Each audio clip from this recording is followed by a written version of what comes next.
Dans un environnement de montagne très riche, la vallée du Vic de Sceaux est très appréciée par tous les amoureux de la nature. Vous qui êtes baigneurs, pêcheurs ou tout simplement venus passer un bon moment en famille, cela n'a pas dû vous échapper. Mais ne vous fiez pas aux apparences.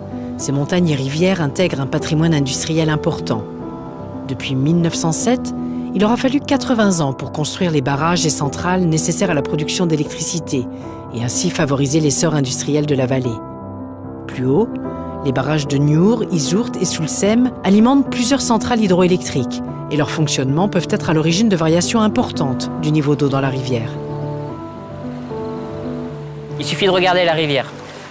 Son apparence calme et attrayante ne peut présenter aucun risque, pourtant il faut rester vigilant. Le risque, c'est que tout simplement, on est à côté d'une centrale hydroélectrique qui peut s'arrêter à tout moment pour des raisons de sécurité. Et lorsqu'elle s'arrête, le débit qui passait normalement dans la turbine va rejoindre le lit naturel de la rivière et passer ici même dans les gorges de Kapunta. Alors en seulement 2 minutes, le niveau de l'eau va augmenter de 60 cm par rapport à son niveau actuel.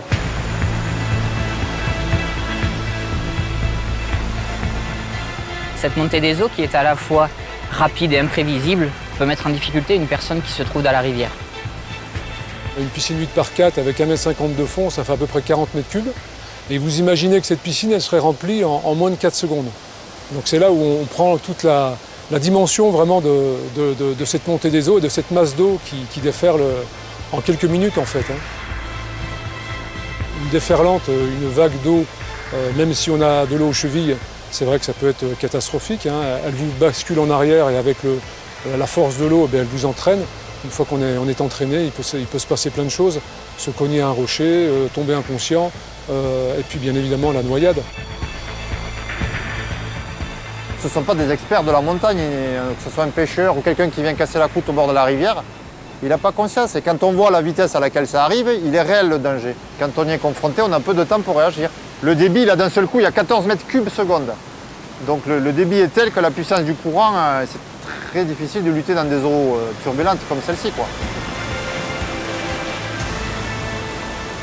En ce qui concerne Kapunta, effectivement, devant la dangerosité des choses, j'ai été obligé donc, de prendre un arrêté municipal pour interdire toute activité sur le pont de Kapunta, un peu en amont, un peu en aval, et puis donc à la sortie du déversoir. Donc on entend par activité quelqu'un qui rentrerait dans la rivière pour se baigner, faire du canyoning, faire du canoë ou autre. Notre seul moyen d'action pour pouvoir pallier à ça, c'est vraiment de renforcer notre présence sur le terrain. Alors nous avons des hydroguides, ce sont des jeunes qui sillonnent un petit peu les rivières l'été pour venir sensibiliser les gens sur le risque. S'ils le font, c'est vraiment pour votre sécurité. De plus, ici, nous avons un arrêté municipal d'interdiction. Donc s'il vous plaît, respectez l'arrêté municipal qui interdit toute activité nécessitant d'avoir les pieds dans l'eau.